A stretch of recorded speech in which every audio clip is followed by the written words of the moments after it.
Assalamualaikum warahmatullahi wabarakatuh. Ada apa Mbak Siva? Waalaikumsalam Bu, mohon maaf saya ingin bertanya tentang penjelasan teori humanistik. Baik, ada yang mau ditanyakan tentang apa? Pengertian atau apanya Mbak? Saya pernah dengar Bu, tapi belum paham maksudnya dari teori itu. Bagus.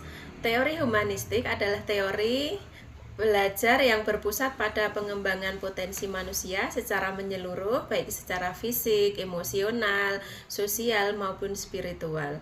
Menurut kalian, apa yang paling penting dalam belajar menurut teori ini? Mungkin perasaan nyaman dan semangat belajar? Benar sekali, teori humanistik menekankan pentingnya motivasi, kebebasan memilih, dan penghargaan terhadap diri sendiri. Dalam teori ini, bukan hanya penyampai ilmu, tapi juga sebagai fasilitator yang mendukung perkembangan siswa secara utuh. Kalau tokohnya siapa saja Bu? Tokohnya yang penting itu ada dua yang utama.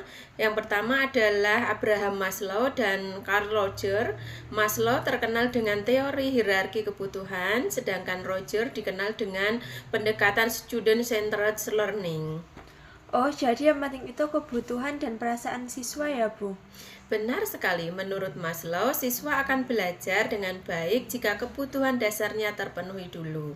Seperti makan, rasa aman, dan kasih sayang. Setelah itu baru muncul motivasi untuk berkembang dan belajar.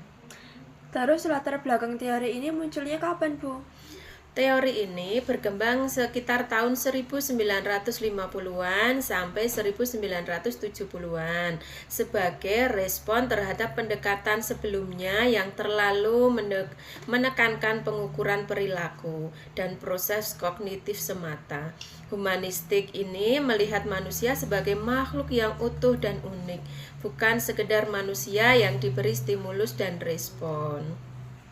Wah, ternyata belajar itu nggak cuma soal nilai ya, tapi juga soal perasaan dan motivasi kita. Betul sekali, itulah semangat dan teori humanistik. Melihat peserta didik sebagai pribadi yang utuh, yang butuh dihargai dan dibimbing dengan empati, atau dengan kata lain memanusiakan manusia. Dan untuk tahun ajaran ini, Kemenak akan menerapkan cinta, kurikulum cinta. Mungkin ada lagi yang ditanyakan, Mbak? Tidak Bu, sudah itu saja.